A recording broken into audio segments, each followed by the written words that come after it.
By microwave, Prime Minister Pearson in Ottawa speaks with Charles Templeton in Toronto.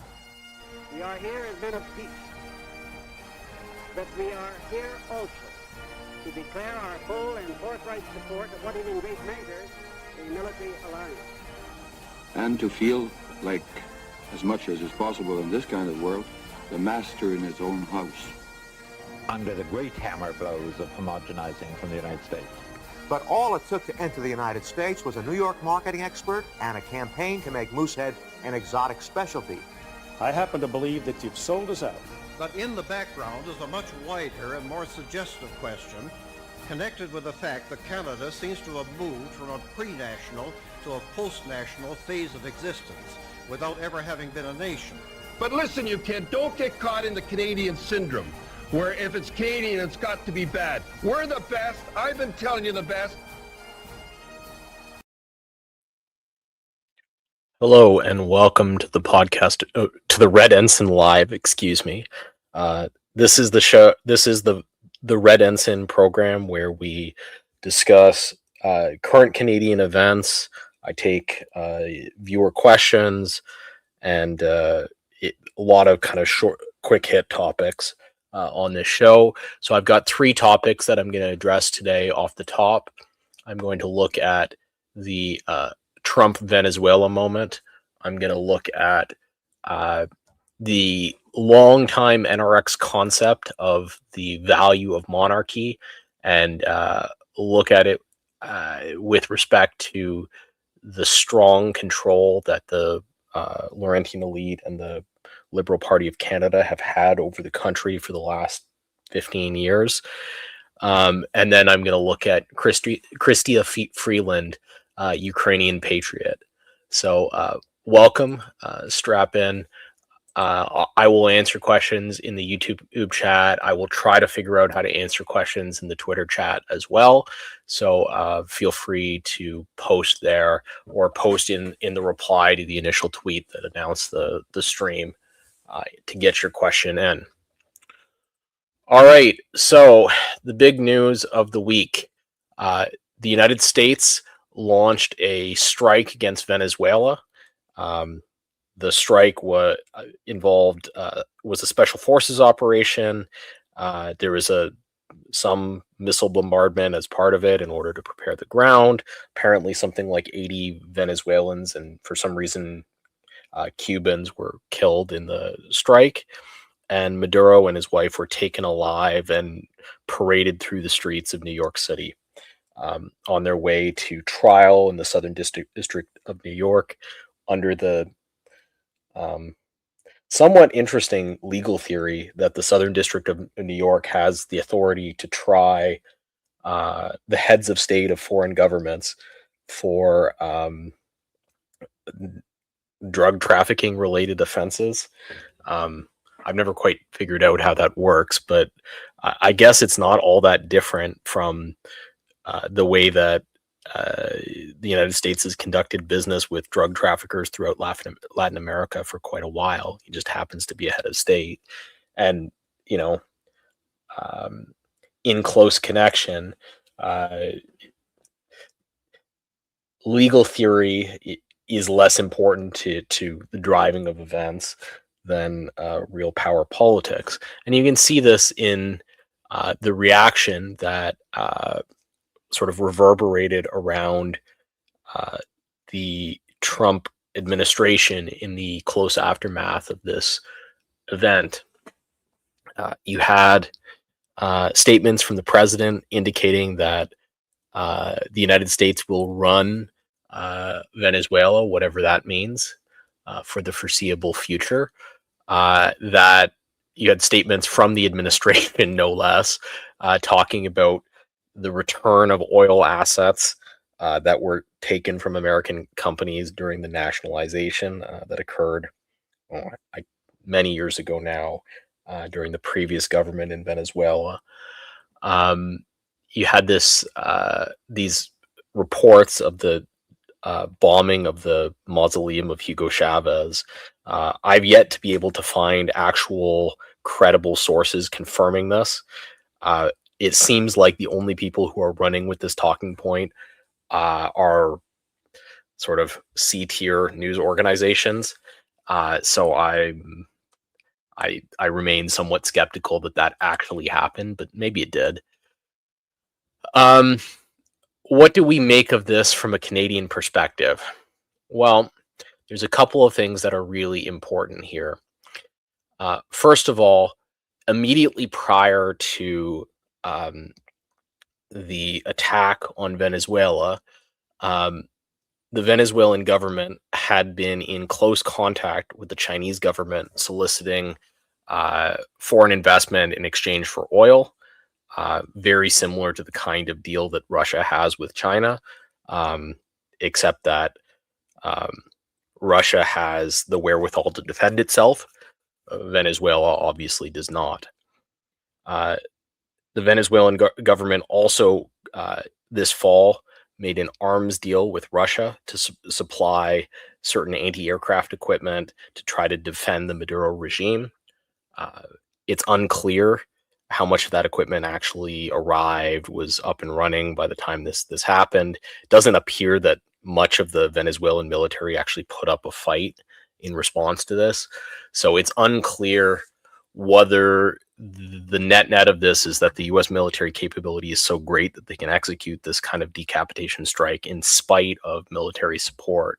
But certainly they can do it in spite of diplomatic support from both Russia and China, at least in the Western Hemisphere. That's a very important point. Venezuela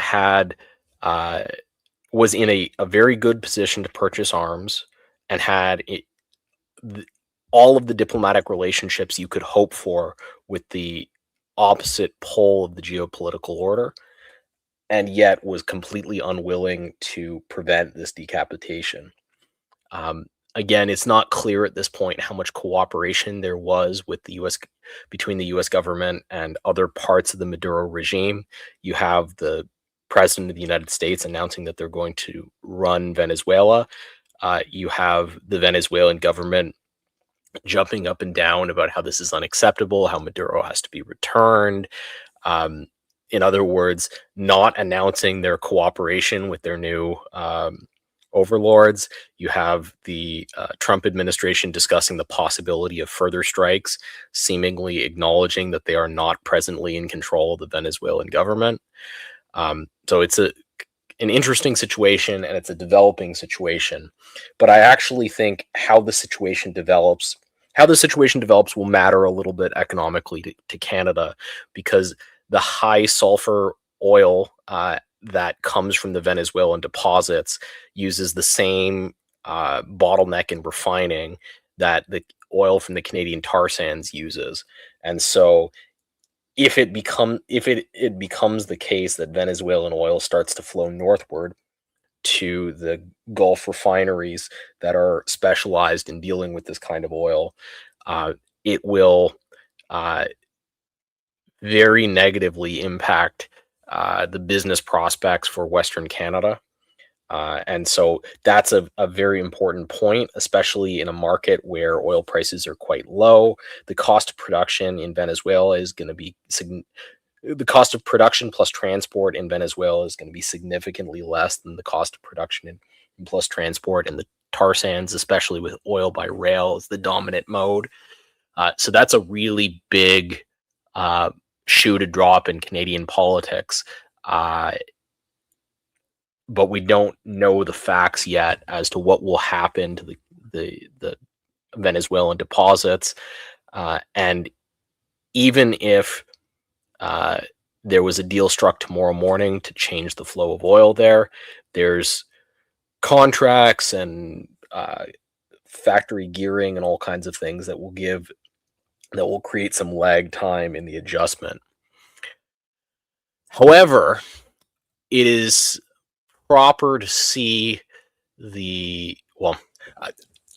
I would posit that it is extremely likely that that it is proper to see the decapitation of the Maduro government in the context of a global set of conflicts between the Russia, China, India bloc of countries and the American-led bloc of countries. You can see on this map conflict zones marked, Ukraine and Russia, obviously, but there's a whole set of conflicts that have occurred in the last 2 years throughout Southeast Asia and Southwest Asia that are between countries with close ties to the Asian bloc and countries with close ties to the American bloc. And I think it's appropriate to put this conflict in that context. Equally, the Trump government is talking about all of the other regimes in the Americas that it is considering toppling for the same set of reasons. There are a collection of Latin American countries that have cultivated relationships with Russia, China. The acronym BRICS, which I think is not an especially apt characterization, refers to Brazil, Russia, India, China, South Africa. It was coined from an investment point of view, not from a geostrategic point of view. And I think, it does represent mutual investment that has occurred between, for example, Brazil and China. And so there are a whole collection of other regimes in the Western Hemisphere that are outside the geopolitical alignment that the Trump administration is very clearly pursuing. One of them is Canada's regime. So there was a very important CSIS report in, what was it? Here we go. Yeah, in February 2023, where CSIS, the Canadian Intelligence Services, reported that a substantial number of Canadian business people and political leaders at all levels had been targets of Chinese influence operations. I believe an MP was actually arrested on the basis of the CSIS report, but there is very little reason to believe that this is not still going on. The primary nexus for the CSIS report was the Liberal Party. If you followed this publication, you'll note how Justin Trudeau used this as leverage over his own party in order to maintain his power for a period of time. Many of the reasons which justified the strike on Venezuela would also justify decapitating the Canadian government. If the Venezuelan government, with security support from Russia and China, was unable to prevent a decapitation strike, Canada is in an even worse position to do so. Equally, Canada has an open media environment where its government could be altered without the need to go through kinetic channels.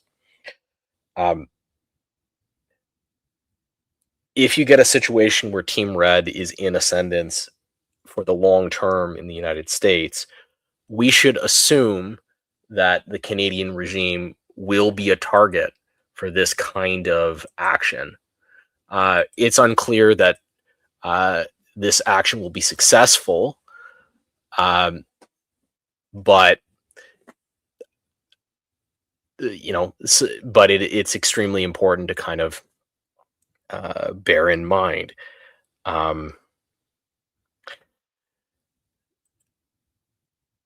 And the last piece here is the reaction of the Carney government. So as this is all going on, the Carney government, which is desperate for cash, continues its scramble for foreign investment. And in this scramble, China is a major target. The elbows up plus investment from China strategy, with the CSIS report next to it, this is a completely insane trajectory for the country to be on. The United States, just as Russia would not tolerate a U.S. vassal on its border, just as the United States would not tolerate the relationship between China and Venezuela, the United States, particularly Team Red, will not tolerate a relationship in perpetuity between the Chinese government and the Canadian government of the nature which is developing. It's unclear how they will affect change to prevent it, but there's enormous focus right now on the nuts and bolts of the dollars and cents part of the trade relationship between Canada and the United States. That matters. A settlement needs to be arrived at, but there's no world in which Canada can pursue a security or can pursue a national policy in which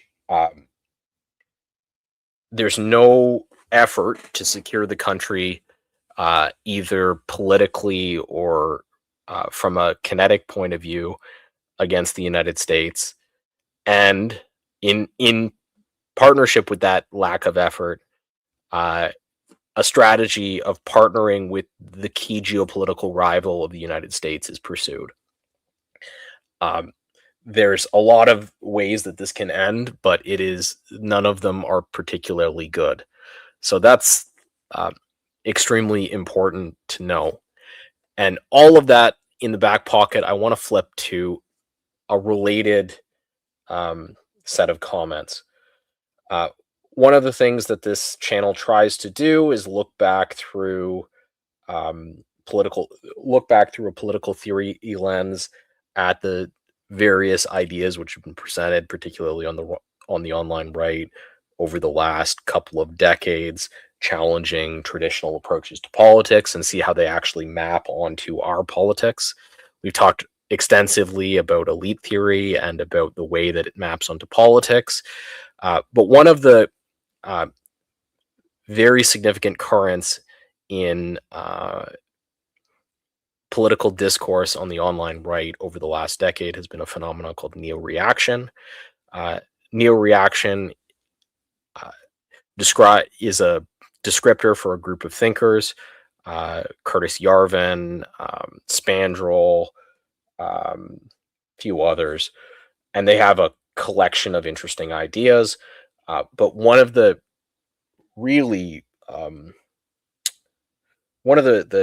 the really standing out ideas that they had, they're all monarchists in one form or another. And they're monarchists because they believe the incentive structure of a monarchy in particular, but an aristocracy in firm control of the government, and therefore not focused on its political battles, and with interest tied to the value of the state as an asset for the long term, will make better decisions on behalf of the people. Now, Canada is an interesting test case because since Justin Trudeau took over the government in 2010, it has been an example of a very well-secured political state. The internal rivalries in Canadian politics are regional, but it has been increasingly obvious that the Western elite and the Quebecois elite are not capable of overcoming the Laurentian elite in the existing government structure. This is especially true since COVID, which worked to consolidate the power of the Laurentian elite substantially. And so you would expect to see better quality governance out of the Canadian government, interested in securing the long-term value of the annuity, which is the Canadian tax rent. That's not what you've seen. And the management of the relationship with the United States is a really important example of this, where the Carney government seems entirely content to risk the destruction of both Carney's personal fiefdom and also the fiefdom of his elite class, in order to signal to the kind of international network to which he belongs. One of the adjuncts to the incentive structure described by neo-reaction really needs to be the territorialization of that elite class and that hypothetical monarch. That is to say, as long as the elite class in Canada has interests which are outside the country, that are competitive in scale to the interests inside the country, the fact that they're in firm political control does not mean that that their incentives or their management will improve as a consequence of secure political power. right? So as long as Carney sees Canada as a node in a much broader network that he's connected to, as long as Freeland, as long as Justin Trudeau, etc., see Canada as not their exclusive and limited domain, they don't carry the incentive structure that Yarvin described for an absolute monarch. And they don't carry it because they believe that that Canada, that their property, the property of Canada is a kind of one of a portfolio rather than the exclusive part of their portfolio. It's an important point, and we'll keep it in mind when we look at this last story, which is friend of the channel, Chrystia Freeland, accepts a job as an economic advisor to the president of Ukraine. All through Chrystia Freeland's time as deputy prime minister. Well, okay, we'll review her personal history for a second. Chrystia Freeland is ethnically Ukrainian, the descendant of Ukrainian immigrants. So she was born in Canada and yet is ethnically Ukrainian. She spent her time before entering formal politics as a reporter associated with the Maidan Revolution in Ukraine. That's the color revolution that flipped Ukraine from a Russian vassal state to an American vassal state. During her time in Canadian government, she was an extremely aggressive advocate for Canadian support of Ukraine, and caused Canada to be, on a dollar basis, the greatest per capita contributor to financial support for the Ukrainian government during the period of the Ukraine war. And now she's translating that record to a position in the Ukrainian government after leaving Canada to join a British NGO. She continues to draw a salary and cast votes as a Canadian member of parliament, and yet she doesn't live here. Her primary income isn't from Canada, and it's very obvious that her primary interest is not in the future of the Canadian people. In other jurisdictions, this would be called treason. In Canada, this is just the regular state of government. And here she is lecturing the international audience about how, well, this goes all the way back to 2015 when she was prior to the invasion, talking about how Ukraine's government is finally going in the right direction because it is so deeply enmeshed in this kind of international network, right? So as long as you have this situation, whether it's in Ukraine or in Canada, where the elite class in charge of your country is deterritorialized, all of the incentive structures that were discussed in neo-reaction do not apply, because the annuity that they're looking at maximizing the value of is the global tax rent, not the local tax rent.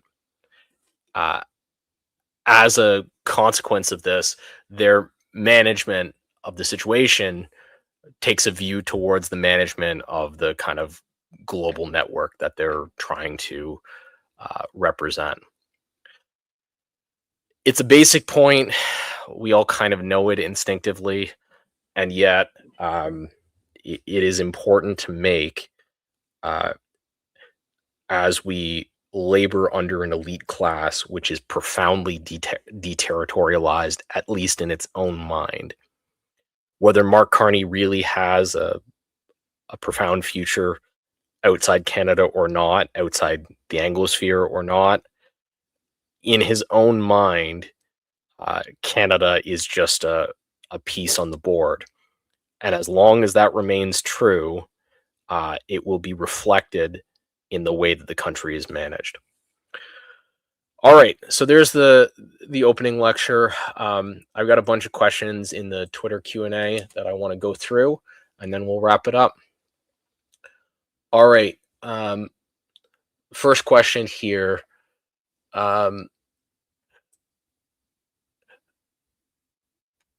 Okay, so the question here is, what are the likely levers that the U.S. will pull in Canadian politics in an effort to isolate China? And the related question is the West Coast Pipeline. All right, so for those who don't know, there's a recent proposal out of the Alberta government to run a pipeline instead of across the pass where the Canadian Railroad goes through, or even the North BC Pass, to run it down through Washington State to get around the politics of the ban on tankers along the BC coast, among other things. The other consequence of this is that the pipeline would not need to cross provincial borders, and so could be built without federal authorization or without the cooperation of the BC government. There are quite a number of levers that the U.S. government could pull to try to get Canada back into alignment with its foreign policy, and which ones will be pulled, I think, depends a lot on the progress of the red-blue conflict in the U.S. The easiest lever to pull would be to reinvigorate the CPC strategy of having a tightly integrated economic relationship with the United States in order to realign the security strategy. The CPC is pretty solidly organized on an anti-China footing. I'm surprised that the Trump administration didn't go that way in advance of Mark Carney. It looks to me like an unforced error on the part of the Trump administration. But I also think that a lot of these kind of foreign interventions that the Trump administration has engaged in look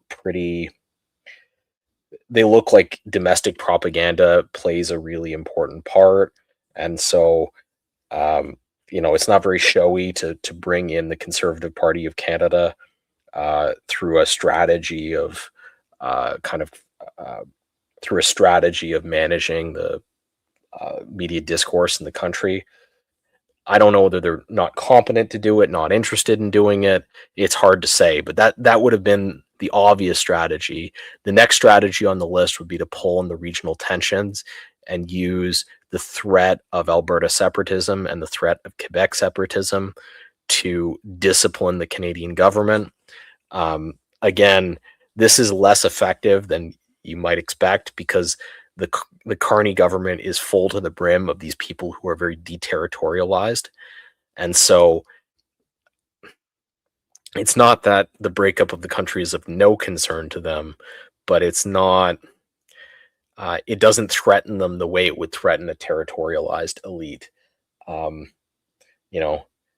Just as Chrystia Freeland is going to go and take a job in Ukraine, Mark Carney has in his back pocket a job in the UK or something, should the situation in Canada not be managed in a way that is pleasing to him. So I actually think that a harder regime change is more likely because of this phenomena, because you can't seem to alter the behavior of the Canadian regime very well by altering the incentive structures for the health of the nation. You may have to attack the leadership more directly. And I think that that's the course we're on if events don't alter it. Except that I'm not sure that Team Red will keep control of the U.S. government long enough for it to play out. So that's my thing. That's my thinking there. But there's a lot of possible approaches, and we'll just have to see. Next question here. Can we clarify what Canada's interests are? Well, Canada is a political construct. It is not a single nation. It has never been a single nation, and it is unlikely to be a single nation in the foreseeable future. It is a political organization which in original intent was designed to protect French and English Canada from the assimilative pressure of the United States, right? To preserve these two cultures, these two peoples on this continent in the face of this kind of enormous pressure. That political formulation is breaking down as the peoples that so, for example, most of the post-1980 migrant wave has no interest in preventing assimilation to the United States at all. Many of them are here because they couldn't qualify as migrants to the United States or as stepping stones. There's very little interest in a unique Anglo-Canadian or unique French-Canadian culture among that group. This is even true of some of the previous generation of migrants. Chrystia Freeland has no interest in protecting Anglo-Canadian or Franco-Canadian culture from the United States. And so the current formulation of Canada as a political arrangement doesn't really make any sense to a huge fraction of the country. It makes sense as a political fiefdom for the Laurentian elite. It makes sense as a political fiefdom for the Quebecois elite. It doesn't really make sense as a political fiefdom for the Alberta elite, which is why you're seeing so much pressure out of them. And I don't think the lack of clarity about that mutual interest that kept the country together is one of the reasons why I don't think Canada will continue in its current formulation past the next 20 or 30 years. You're going to see some profound changes in the country, whether those are changes to its internal elite politics or whether those are changes that you'd see on a map remains to be seen. But the current situation is unsustainable. Now, each one of these elite classes and the populations they're bonded to have independent interests, which are quite distinct from the interests of the political formulation, which are to prevent the assimilative pressure of the United States from erasing these population groups and erasing these elite classes. So that's but there's a much more detailed study required to look at the specific interests of each of those groups. Broadly speaking, the Western elite are deeply have interests which are deeply tied into the oil and resource extraction industries as well as the ag industry. The Laurentian elite are interested in maximizing the revenue and power of the federal government of Canada, and maximizing the reach of the global network, which is centered in Toronto. And the Quebecois elite class and people have an interest in the continuation of the Quebecois people, their language, and an interest in continuing their extractive relationship with the rest of the country. So those are the really broad, a really broad outline of the interests. Obviously, there's a lot more to it than that. Next question here. What is realistic parallelism for our current moment? Okay, this is an interesting question. So what does parallelism look like in our current moment in Canada?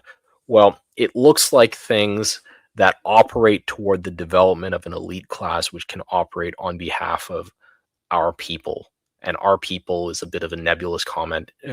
In Canada, we just went through the fact that Canada is made up of several distinct people groups. This podcast concerns itself primarily with the development of an elite class representing the authentic interests of Anglo-Canadians. And in that context, parallelism looks like the establishment of institutions toward that end. It looks like the continuation of our culture. It looks like the uplift of our like the reconstruction of our high culture, which is being dragged through the gutter right at the moment. It looks like the education of our candidate elites who are being systematically excluded from the Laurentian elite class because they're white and male, at least to some degree. How hard that lockout is kind of changes over time. And so on the ground, that looks like any local organization is a potential part of parallelism because it's a potential vector for the transmission of our culture and the revivification of our high culture, at least to some degree. Equally, the doing intellectual work of any reasonable quality online, which is targeted at Canadians by Canadians, part of that network, either both the intellectual work and the process of forming networks of aligned people, ideally informal fraternal networks that are kind of hard to map, that's of tremendous value in this project as well, both because it uplifts the people involved and it connects them to make them able to do the things which come next. So those are the two sort of key elements of what comes next in terms of parallelism, at least at this point. The commenter points out the challenge in this, even among sort of Christian communities. Yeah, this is a huge. There's a huge generational challenge to this, and that's just reality. It's going to take a lot of time and a lot of effort to kind of reconstruct an Anglo-Canadian aristocracy capable of representing the interests of our people politically. It has to be worked at kind of day in, day out, and making sure that our children get properly educated and get proper economic opportunities. That's the other element here. Business ownership, business development, mutual investment, mutual patronage. Those are huge elements to this project as well. And depending on where you are in the country and where you are in your local community, you'll have to adapt that to your local context. Question here, what does your ideal relationship between Canada and the US look like right now? And then I've got an answer for right now and an answer for the future. Right now, what it looks like is a tight partnership on defense, making the kind of basic, make Canada not a security problem for the United States. That means deep cooperation on defense. That means deep cooperation on the border. That probably means substantial remigration in order to prevent foreign actors from leveraging Canada against the United States. That means going after hammer and tongs foreign interests that are involved in Canadian government at every level. That means using the law, pursuing people representing foreign interests in Canadian institutions, whether they're academic, whether they're government, whether they're corporate, to the full extent of the law, including charging them with treason and all that goes with that. So if I were in charge of the relationship between Canada and the United States, that is the first thing that I would do, is very, very aggressively address their security concerns with Canada. And then there's a kind of dollars and cents issue to try to maximize the value of the trade relationship, where, that's always a negotiation. But Canada has a tremendous amount to offer the United States in that relationship. And so that should be done in the short term. You should make the best deal that you can make. In the long term, there are a number of things that Canada should do to get out of this situation. One of the first things Canada should do is it should harden its media and its media environment against American influence. It should also physically harden the country against the possibility of an American attempt to decapitate the regime. That means moving the center of decision farther away from the American border. That means properly protecting it from any kind of strike that might occur. That means pursuing a kind of porcupine strategy to make it very costly to intervene in the country so that Canada can recover sovereignty in the long term. I don't think any of that is very difficult given Canada's current defense budget, nor do I think it is likely to be perceived as threatening to the United States as long as you cooperate tightly with them on external defense priorities throughout the period. Equally, in the long term, after securing Canadian sovereignty, you can begin to work towards the economic independence of the country. That means creating a situation where the United States isn't in a monopsony position as the overwhelmingly dominant consumer of Canadian resources. That requires enormous investment to reorient the balance of trade away from the north-south axis towards value-add manufacturing in the country, as well as a diverse set of international relationships for the consumption of our resources and other exports. Another key element is Canada must rebuild some level of defense industry in order to manage that relationship well. If any of these priorities are not pursued, I think Canada is likely to not have control of any other decisions it might make about itself in the future. And so if I was in a position of power in the Canadian government, these would be amongst my highest priorities. In fact, I would argue very strongly that there is no higher priority for the Canadian government than correctly managing the relationship with the United States, because if the relationship with the United States continues to be poorly managed, there will be no other decisions available to the government of Canada. All right. The next question, how do we obtain Israel-level control over the U.S. Congress?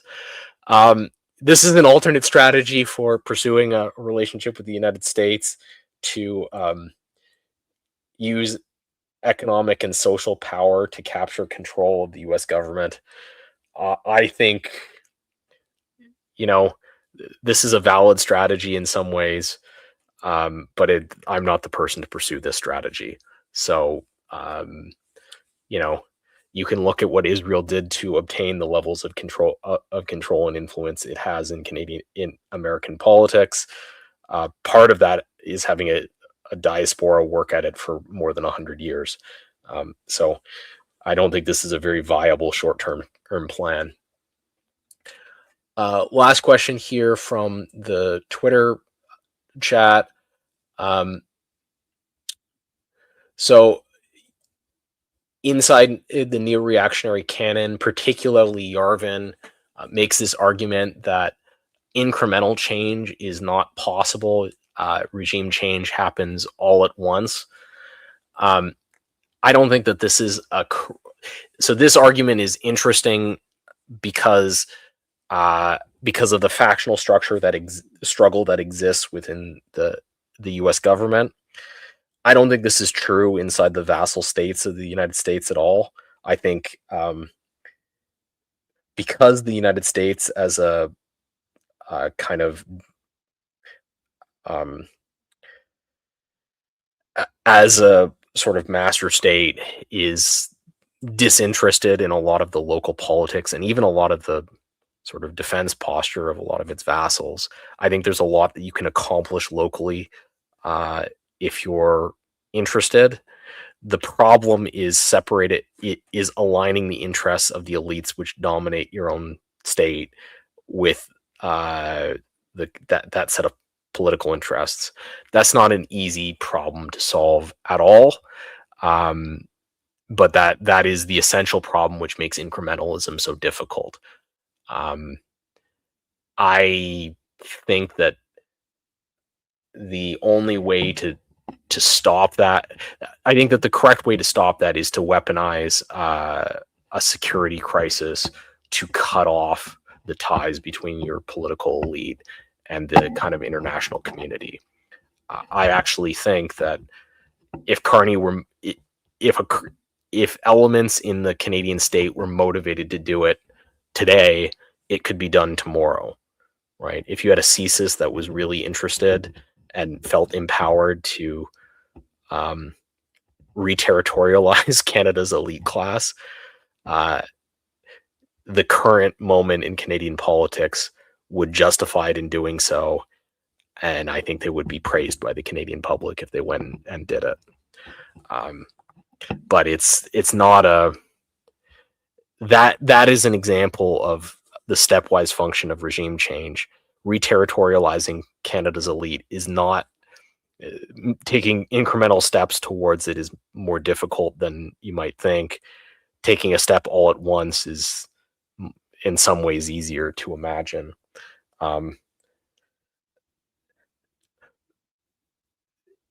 It's a bit complicated in the kind of retail politics that goes on in Canada. There's a lot more local interest is surprisingly dominant here, especially once you get away from the federal government. The federal government is a bit of a different situation, but nobody thinks that Doug Ford is caught up in the interest of an international network. He's very territorialized, for better or for worse. And the same is true at a local government level, provincial government level throughout the country. Okay, let's see if there are any more questions here on either the Twitter side or on the YouTube side. I don't see any comments on the Twitter side. Making large.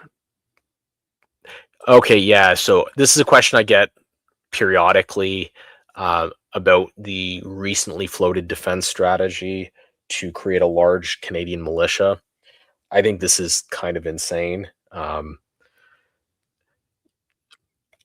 One of the things that I think really needs to be done in Canada is there needs to be a comprehensive new policy towards young people. We kind of think of education very narrowly in this country. We do education basically from age 4 all the way up to about age 22, 23, heavily subsidized, but focused on books. And, you know, it does a pretty bad job of all of that. One of the really important problems that Canada faces, and Canada is not unique in this, is that our young people are very unhealthy. I think before you can even think about a militia army for Canada, you need to start addressing the youth health crisis and have enough, frankly, non-fat young people, people who are capable of making up such a force effectively.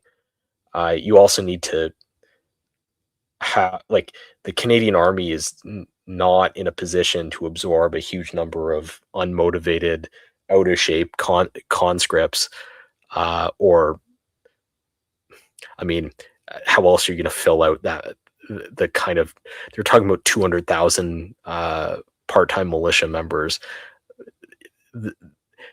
This is the current Canadian Forces is not really in a position to make any of that happen. I think that you need to adopt a much more comprehensive strategy towards the health, education, and preparedness, broadly speaking, and sort of patriotic vision of young Canadians before you can even begin talking about mass mobilization as something that is going to be constructive in Canada and not just lead to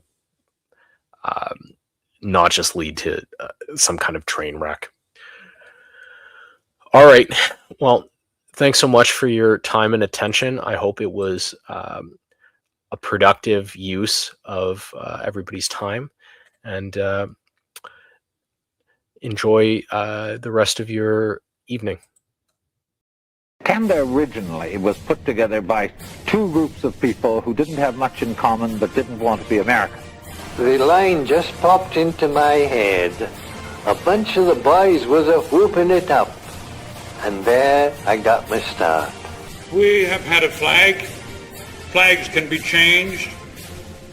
But flags cannot be imposed, the sacred symbols of a people's hopes and aspirations, by the simple, capricious, personal choice of a Prime Minister of Canada. I have watched this country for half of my life from abroad, and we have turned complacency into just that, a national sport. I am resolutely opposed to all innovation, all change, but I am determined to understand what's happening. I don't choose just to sit and let the juggernaut roll over me.